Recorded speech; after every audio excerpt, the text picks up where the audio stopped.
Continue कर sir. ठीक है।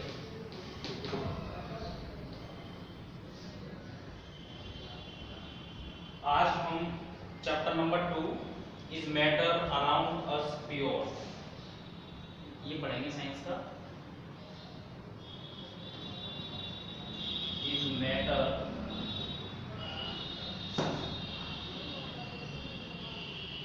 अराउंड अस प्योर, यानी हमारे आसपास जो मैटर प्रेजेंट है वो कितना प्योर है कितना इम्प्योर है इसके बारे में हम पढ़ेंगे। ठीक है, तो इसमें जो हमारा पहला जो टॉपिक है वो है आपका व्हाट इज मिक्सचर। पहला टॉपिक है अपना व्हाट इज मिक्सचर। मिक्सचर क्या है? तो जब हम दो या दो से अधिक सब्सटेंसेस को मिक्स करते हैं, किसी भी रेशियो में मिक्स करते हैं, तब जो नया सब्सटेंस हमें प्राप्त होता है उसको मिक्सचर करते हैं। जैसे कि हमने दो सब्सटेंसेस को ले लिया, जैसे ए ले लिया और बी ले लिया, उनको किसी भी रेशियो में हमने मिक्स कर दिया, उनका रेशियो फिक्स नहीं है, किसी की भी जो अमाउंट है कम ज़्यादा हो सकता है, इक्वल भी हो सकते हैं। तब जो इनके मिक्स करने पर जो हमें स्टेट्स प्राप्त होगा मैटर का, जो मैटर प्राप्त होगा उसको अपन कहेंगे मिक्सचर। क्या कहेंगे? मिक्सचर ऑफ मैटर और substance. Mixture of matter and substance. ठीक है, तो when a two and more substance are mixed together in any ratio then the form a mixture। ठीक है, जब हम दो या दो से अधिक सब्सटेंसेस को आपस में मिक्स करते हैं किसी रेशियो में तब मिक्सचर का निर्माण होता है, मिक्सचर बनता है। मिक्सचर के अगर हम टाइप्स देखें तो ये जो मिक्सचर होता है टू टाइप्स का होता है।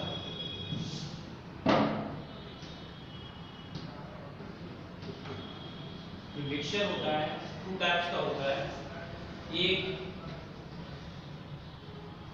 होमोजीनस और दूसरा जो टाइप्स है आपका हेट्रोजीनस।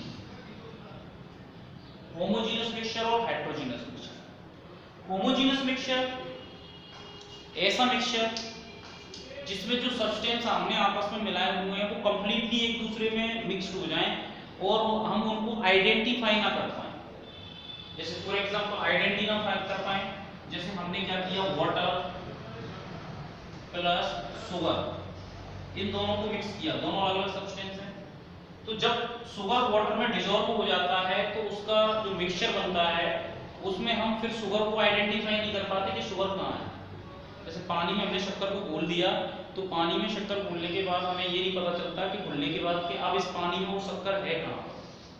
तो ऐसा मिक्सचर जिसमें दोनों सब्सटेंस कंप्लीटली मिक्स हो जाते हैं और उन एक दूसरों को उन सब्सटेंसेस को आसानी से हम एक दूसरे से अलग नहीं कर पाते, तब इस प्रकार के मिक्सचर्स को हम बोलते हैं होमोजीनस मिक्सचर। और जो होमोजीनस मिक्सचर्स होता है इसको हम सॉल्यूशन भी बोलते हैं। क्या बोलते हैं? सॉल्यूशन। होमोजीनस मिक्सचर को हम सॉल्यूशन बोलते हैं। बात करते हैं हेट्रोजीनस मिक्सचर। हेट्रोजीनस मिक्सचर ऐसा मिक्सचर होता है जिसमें दोनों सब्सटेंसेस को हमने मिक्स किया और वो सब्सटेंसेस आपस में कंप्लीटली मिक्स्ड नहीं होते, उनको इजीली सेपरेट आउट कर सकते हैं। The mixture in this mixed substance are not completely mixed and easily separated out. For example, इसका एग्जांपल है वो एग्जांपल है अपना वाटर प्लस ऑयल।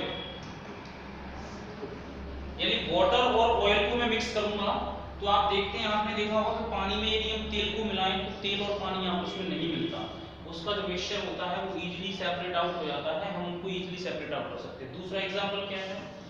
दूसरा एग्जांपल एक और है, सैंड, रेत ले लेते हैं और रेत के साथ हमने क्या मिला दिया? रेत के साथ हमने सपोज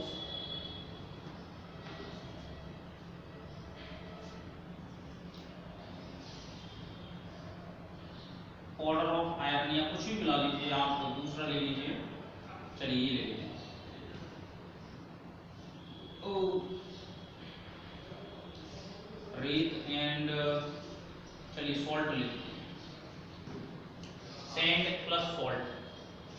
रेत में यदि हम नमक को मिलाएंगे तो दोनों का मिक्सचर अलग दिख जाएगा, रेत अलग दिख जाएगा, सॉल्ट अलग दिख जाएगा। हम उनको आइडेंटिफाई कर सकते हैं और आसानी से अलग भी कर सकते हैं। तो इस प्रकार का मिक्सचर जिसमें दोनों कंपोनेंट्स इजीली सेपरेट आउट हो जाते हैं और आसानी से हम अलग कर सकते हैं और वो कंप्लीटली एक दूसरे में मिक्स नहीं होते, तब उनको बोलते हैं हेटेरोजेनस मिक्सचर।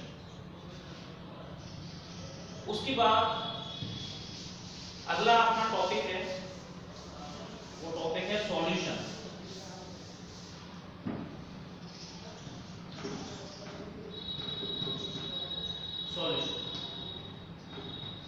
सॉल्यूशन क्या होता है? अभी थोड़ी देर पहले मैंने आपको बताया the homogeneous mixture of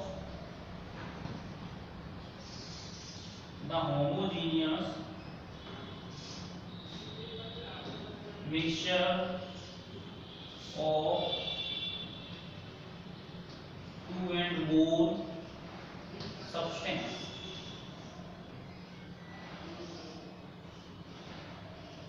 are called solution.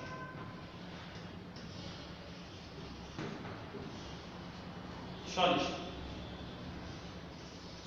जो होमोजीनियस दो या दो से अधिक सब्सटेंस का जो होमोजीनियस मिक्सचर होता है, यानी कि जिसमें दोनों सब्सटेंस कंप्लीटली मिक्स हो जाते हैं एक दूसरे में और उनको हम इजीली आइडेंटिफाई नहीं कर पाते, होमोजीनियस जो मिक्सचर होता है उसको हम क्या कहते हैं? सॉल्यूशन। जैसे कि थोड़ी देर पहले मैंने आपको एग्जांपल दिया था, जैसे कि water plus sugar.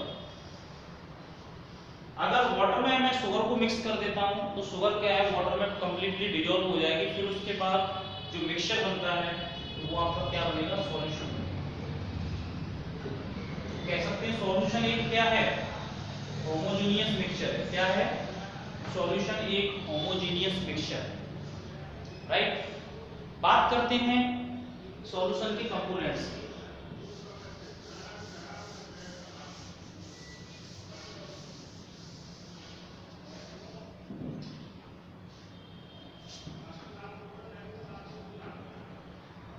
Components of solution. तो सॉल्यूशन के जो कंपोनेंट्स होते हैं वो दो टाइप के होते हैं। दो कंपोनेंट्स इसके मेन हैं, solvent and another is solute. Solvent and solute. Solvent कौन सा कंपोनेंट्स होता है और सॉल्वेंट कौन सा कंपोनेंट्स होता है? तो सॉल्वेंट क्या होता है? द सब्सटेंस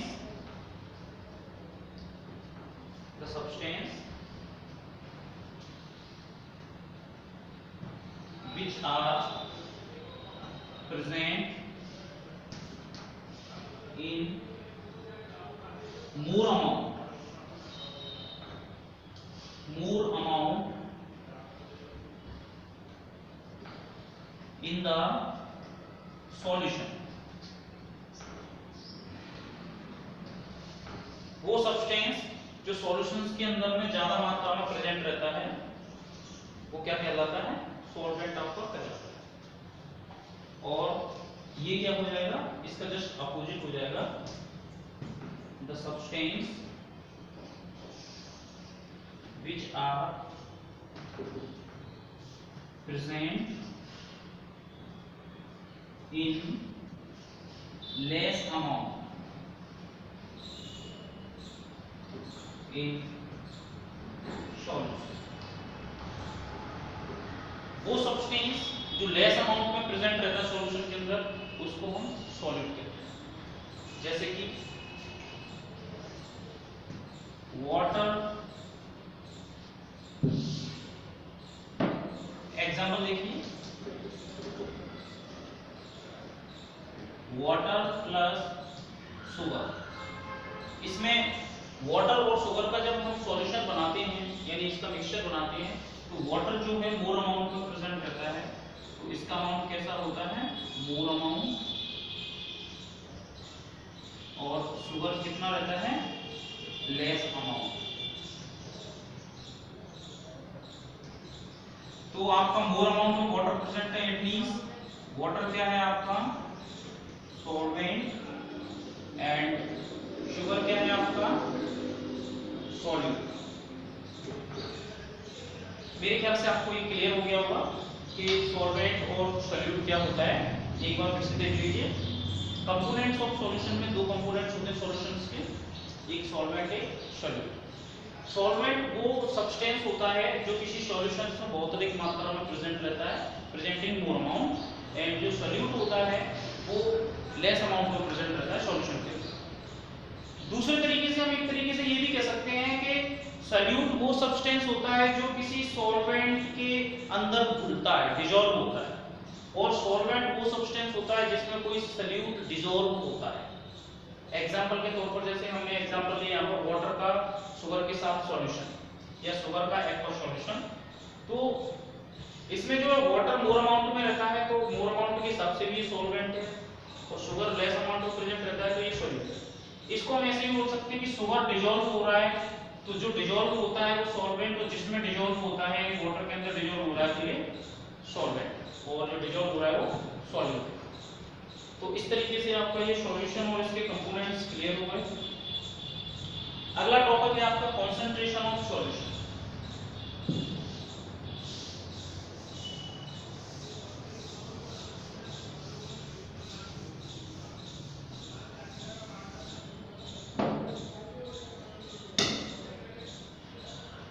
अगला टॉपिक है आपका concentration of solution. Concentration of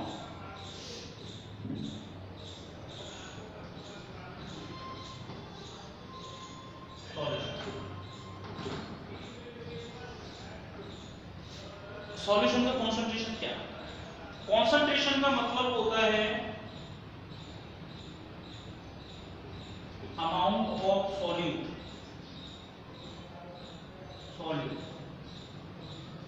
ठीक है। कंसंट्रेशन का मतलब क्या है? कंसंट्रेशन में हम क्या देखते हैं? अमाउंट ऑफ सॉल्यूट देखते हैं which is present in definite amount of solution। Solution के डेफिनेट अमाउंट में हम सॉल्यूट का अमाउंट जब फाइंड आउट करते हैं तो उसी को हम कहते हैं concentration of the solution. Concentration of the solution को फाइंड आउट करने के कई सारे मेथड्स हैं, जैसे एक हम वेट बाय वेट भी देख सकते हैं, यानी कि परसेंटेज में निकाल सकते हैं हम इसको, और परसेंटेज के भी तीन टाइप्स हैं यहाँ पर, मास परसेंटेज, वॉल्यूम परसेंटेज और मास वॉल्यूम परसेंटेज। ये हमारे परसेंटेज में अगर हम फाइंड आउट कर रहे हैं तो आपका क्या हो जाएगा, मास परसेंटेज में भी निकाल सकते हैं। मास परसेंटेज, मास वर्ड हम यूज करते हैं सॉलिड के लिए।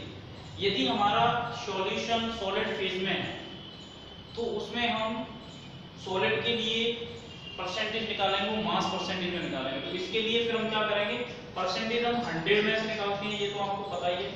तो 100 ग्राम में देखेंगे कि हम सॉल्यूशन का 100 ग्राम लेंगे और उसमें देखेंगे कि कितने ग्राम सॉल्यूट प्रेजेंट है। अगर हम वॉल्यूम में निकाल रहे हैं तो वॉल्यूम में निकालेंगे लिक्विड के केस में। जैसे हमने किसी एक लिक्विड मटेरियल में दूसरे लिक्विड मटेरियल को मिला दिया है, फॉर एग्जांपल हमने सरसों के तेल में तिल का तेल मिला दिया, ठीक है। सरसों के तेल में हमने तिल का तेल मिलाया, तिल का, तो वो भी लिक्विड है, दोनों मिक्स हो गए। अब मिक्स होने पर हम उनका परसेंटेज निकालेंगे कि भाई इसमें कौन सा कितना क्या परसेंटेज है, ठीक है। तो उस हिसाब से हम देख सकते हैं कितने परसेंट इसमें। वॉल्यूम के लिए, अब लिक्विड के लिए हम लीटर में लिखते हैं तो लीटर के लिए हमारी सबसे छोटी यूनिट हो जाएगी ग्राम के हिसाब से मिलीलीटर ml। तो फिर हम वहां पर हम जो परसेंटेज निकालेंगे वो आपके 100 ml सॉल्यूशन में हम देखेंगे कि सॉल्यूट की कितनी ml प्रेजेंट है। बात करते हैं मास वॉल्यूम, ऐसा सॉल्यूशन जिसमें सॉल्यूट सॉलिड फेज में हो,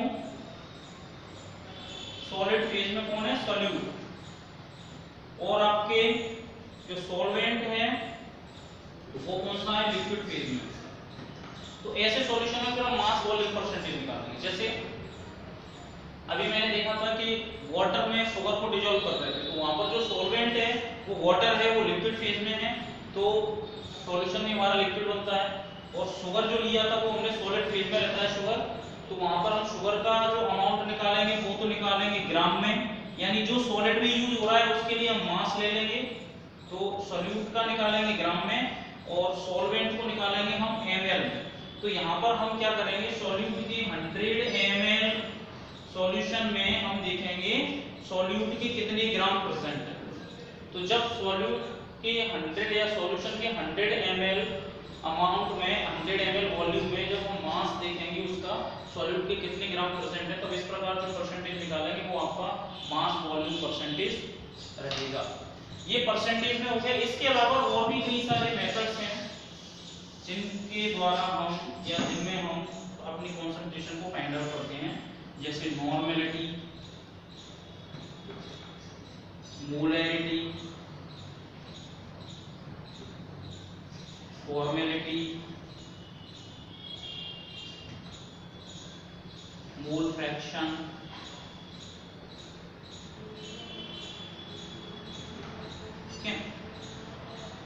मोलैरिटी और भी हैं, बट हमारे सिलेबस में ये सारे मेथड्स नहीं है, तो मैं मेथड्स के केवल आपको यहाँ पर नाम ही बता रहा हूँ। बाकी का हम केवल कॉन्सेंट्रेशन के बारे में जनरल इतना ही पढ़ेंगे कि किसी भी सॉल्यूशन के डेफिनेट अमाउंट में जब हम सॉल्यूट का डेफिनेट अमाउंट फाइंड आउट करते हैं तो उस डेफिनेट अमाउंट ऑफ सॉल्यूट को ही हम क्या कहते हैं, कॉन्सेंट्रेशन ऑफ द सॉल्यूशन कहते हैं। इसके बाद जो अगला टॉपिक है हमारा, उसके बाद जो हमारा है अगला है सस्पेंशन।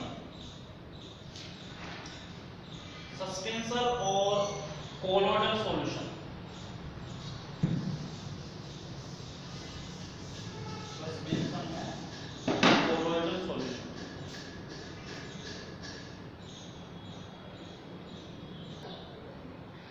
अगला जो टॉपिक है हमारा वो है आपका suspension.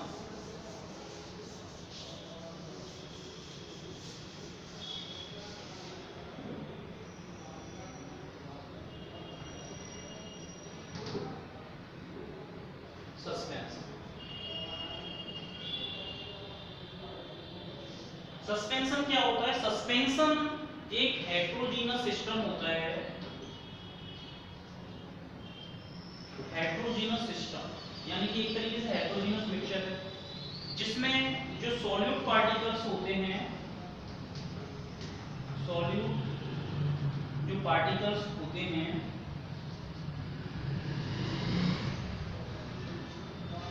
which solute particles are not dissolved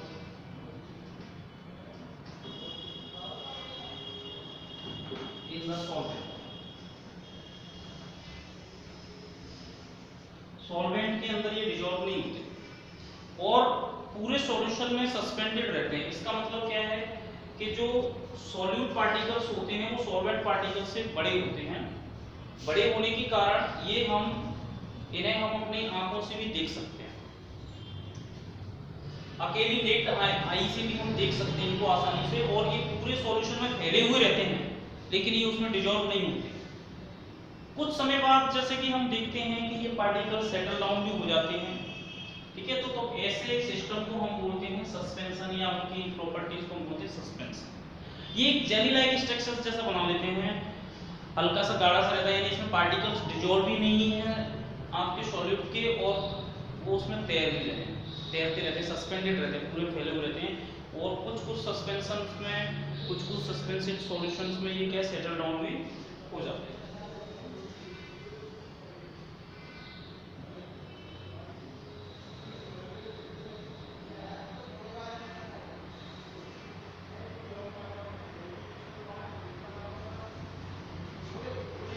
next topic है आपका कोलोइडल सॉल्यूशन।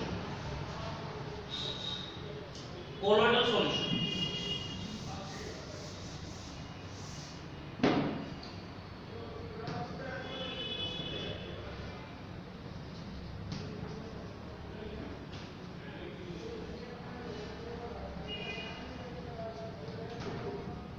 Colloidal solution.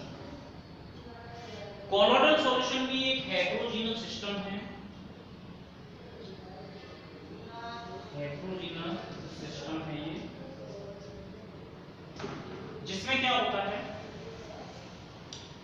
कि जो आपके सॉल्यूशंस के अंदर जो हेटेरोजीनस सिस्टम का जो सॉल्यूशन है, हेटेरोजीनस सॉल्यूशन है, उसमें जो सॉल्यूट होता है, सॉल्यूट पार्टिकल्स कैसे होते हैं, बिगर, ये बड़े होते हैं। किससे? सॉल्वेंट पार्टिकल्स, सॉल्वेंट से ये बड़े होते हैं और उसमें डिजॉल्व भी नहीं होते। लेकिन हम इनको नेक्ड आईज से नहीं देख सकते। हमें दूर से देखने पर, हम अगर अपनी नेक्ड आईज से देखेंगे तो ये सॉल्यूशन हमें ऐसा लगेगा जैसे कि इसमें ये सॉल्वेंट पार्टिकल्स जो है ना वो कंप्लीटली डिसॉल्व हैं। लेकिन हकीकत में सॉल्यूट पार्टिकल्स सॉल्वेंट के अंदर डिसॉल्व नहीं होते। इसका एग्जांपल है आपका मिल्क। मिल्क के अंदर जो केसिन प्रोटीन होती है, केसिन प्रोटीन के पार्टिकल्स प्लस फैट और वाटर, ये सस्पेंडेड फॉर्म में एक तरीके से हम देखते हैं तो कोलोइडल सॉल्यूशन में रहता है। मिल्क एक कोलोइडल सॉल्यूशन है। मिल्क में हमें ऐसा लगता है कि दूध और पानी पूरी तरीके से आपस में मिक्स्ड है, इसमें डिसॉल्व हो चुके हैं, लेकिन हकीकत में ऐसा नहीं होता। मिल्क को या उसकी ड्रॉप को जब आप माइक्रोस्कोप में देखोगे तो आपको क्लियर दिखाई दे जाएगा कि आपके वाटर, जैसे कि हमने मिल्क की एक ड्रॉप लेके अगर माइक्रोस्कोप में देखोगे आप तो उसमें वाटर पूरी में फैला हुआ दिखाई देगा और उसमें बीच बीच में मिल्क पार्टिकल्स आपको क्लियर दिखाई दे जाएंगे कि ये मिल्क पार्टिकल्स हैं जो इसमें डिसॉल्व नहीं है। तो मिल्क पार्टिकल क्लियर दिखाई दे जाएंगे। तो मिल्क एक कोलोइडल सॉल्यूशन है, मिल्क एक कंप्लीट सॉल्यूशन नहीं है। तो कोलोइडल सॉल्यूशन मतलब एक ऐसा सॉल्यूशन होता है जो देखने में हमें सॉल्यूशन जैसा लगता है, लेकिन हकीकत में वो एक हेटेरोजीनस मिक्सचर होता है। उसमें सॉल्यूट और सॉल्वेंट के पार्टिकल आपस में मिक्स नहीं होते, कंप्लीटली डिसॉल्व नहीं होते एक दूसरे में। तो ऐसा सॉल्यूशन जो देखने में सॉल्यूशन लग रहा है लेकिन हकीकत में वो सॉल्यूशन नहीं है, यानी कि जो सॉल्यूट के पार्टिकल्स हैं वो सॉल्वेंट के पार्टिकल्स से बड़े होते हैं साइज में, तब ऐसे सॉल्यूशंस को अपन कहते हैं कोलोइडल सॉल्यूशन। कोलोइडल सॉल्यूशंस का एक खासियत होता है जो कि अपना अगला टॉपिक है, टिंडल इफेक्ट। टिंडल इफेक्ट में क्या होता है, कोलोइडल सॉल्यूशंस में जब हम किसी कोलोइडल सॉल्यूशंस के अंदर से जब हम किसी हाई बीम लाइट को पास करते हैं तो ये जो कोलोइडल पार्टिकल्स होते हैं उस लाइट की जो रेज हैं उसको स्कैटर्ड कर देते हैं और उसको स्कैटरिंग करके चारों तरफ फैला देते हैं। यानी कहने का मतलब ये है कि कोलोइडल सॉल्यूशंस के अंदर से ये जो लाइट होती है वो पास नहीं हो पाती पूरी तरीके से, चारों तरफ बिखर जाती है वो लाइट। किसके द्वारा? कोलोइडल पार्टिकल्स के द्वारा। तो इन्हीं कोलोइडल पार्टिकल्स के इस इफेक्ट को हम कहते हैं टिंडल इफेक्ट। Tyndall effect. तो टिंडल इफेक्ट क्या है? जब किसी कोलोइडल पार्टिकल्स में से हम लाइट पास करते हैं तो उस कोलोइडल सॉल्यूशंस के अंदर प्रेजेंट जो कोलोइडल पार्टिकल्स हैं जिसको हम सॉल्यूट भी बोल रहे हैं, उनके द्वारा उस लाइट रेज को स्कैटर्ड कर दिया जाता है, फैला दिया जाता है, तब उनके इसी इफेक्ट को हम टिंडल इफेक्ट कहते हैं। इसका नाम टिंडल इफेक्ट इसलिए पड़ा क्योंकि इस इफेक्ट के बारे में सबसे पहले साइंटिस्ट टिंडल ने बताया था और इसका एक डायग्राम भी दिया हुआ है पेज नंबर 18 पर, आपकी बुक में पेज नंबर 18 पर फिगर 2.4। यहाँ पर ये टिंडल इफेक्ट को जंगल के अंदर दिखाया गया है कि एयर के अंदर जो मॉइस्चर पार्टिकल होते हैं, वाटर ड्रॉपलेट्स होते हैं, वो भी ये कोलोइडल सॉल्यूशन बना लेते हैं। तो जब सनलाइट आती है तो इन कोलोइडल पार्टिकल से टकरा करके चारों तरफ बिखर जाती है, स्कैटर्ड हो जाती है, तो वहां पर भी वो टिंडल इफेक्ट ही होता है। तो टिंडल इफेक्ट भी जो है कोलोइडल सॉल्यूशंस की वजह से ही पैदा होता है। तो ये आपका यहाँ तक टिंडल इफेक्ट तक। आज तक हमने इस वीडियो में इतना ही लिया है, बाकी का आगे का हम अगले वीडियो में पढ़ेंगे।